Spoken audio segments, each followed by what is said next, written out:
If you're a DIY singer-songwriter recording music from home and you've ever rage quit your DAW after 30 vocal tracks, the truth is your voice isn't broken. It's your environment that's working against you. After years of trial and error and working with a Grammy-nominated producer, I developed this 3-step system to get you emotionally honest vocal takes in less than 30 minutes. This is gonna help you cut out years of frustration and help you to relearn to love your voice and release more music. Let's dive in. So the first step is set and forget. What that means is you need to understand when you have your technical hat on and when you have your artist hat on. You can't be wearing both hats and make a great performance. You need to set time aside to make sure all the technical parts are put together. Your mic is working, you have your gain staging, and all the stuff that you would be thinking about in the technical realm is taken care of before you record. Now, I'm not saying to do that and then start recording. You're gonna wanna set this up in 2 separate time slots. Maybe you know you're gonna record in the morning, so set that all up the night before. Better yet,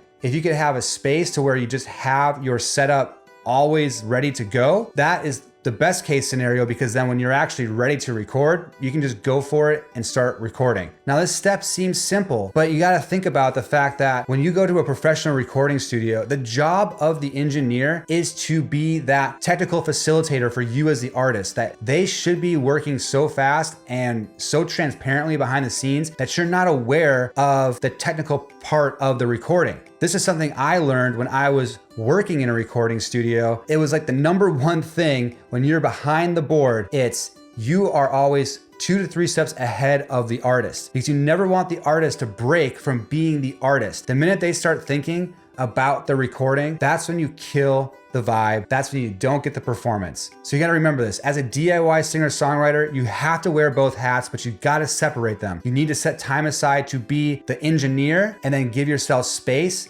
to reset and then come back into the studio as the artist ready to perform. And the second step is to ensure that you're in an environment where you're allowed to be loud. You're allowed to explore. You're allowed to try things, risk, and fail without the feeling of getting self-conscious. I think the number one thing that's gonna kill your performance is if you are being self-conscious about yourself because you're thinking your neighbors are hearing you or your family members are hearing you. If you're not allowed to fully express yourself and you're constantly thinking about other things that are making you feel unsafe as an artist, you're not gonna get the performance. You can't access your vulnerability while thinking about judgment. Now, I understand that this can be a little bit difficult depending on your living situation, but remember, this system is set up to help you get vocal recording that you're proud of in 30 minutes or less. So you can definitely find time throughout the day or time in the evening to just get yourself in that space and deliver your performance. So you gotta be able to center yourself, not get self-conscious, and allow yourself the space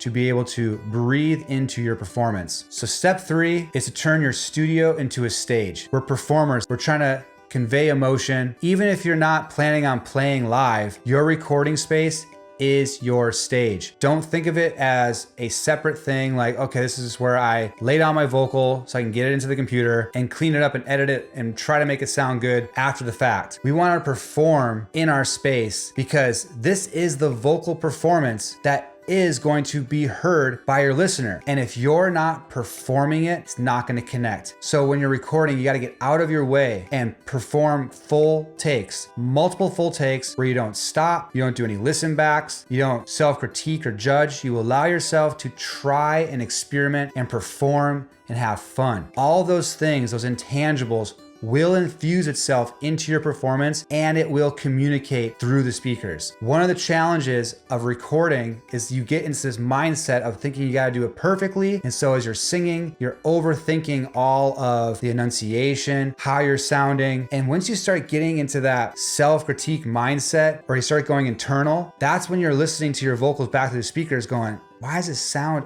off? There might be some pitch issues, some technical issues, but a lot of those can be fixed, but you can't fix performance. There's no amount of editing or plugins that can reinfuse your emotion into your performance. So this is extremely important to be able to understand how to perform like you're on stage, full takes. This is your one shot and you gotta nail it. And since I started implementing this system in my own workflow, I now trust the moment. I leave the session with vocals I believe, and now it's your turn to try this out. I made a little one pager of this 3-step system that you can go and download, put it next to your microphone, look at it before your next session, and make sure to go through these steps and see the difference it's gonna make in your performance. Because again, your voice matters. Your voice is not broken. It's just your environment. Get your environment right, and then your performance will follow.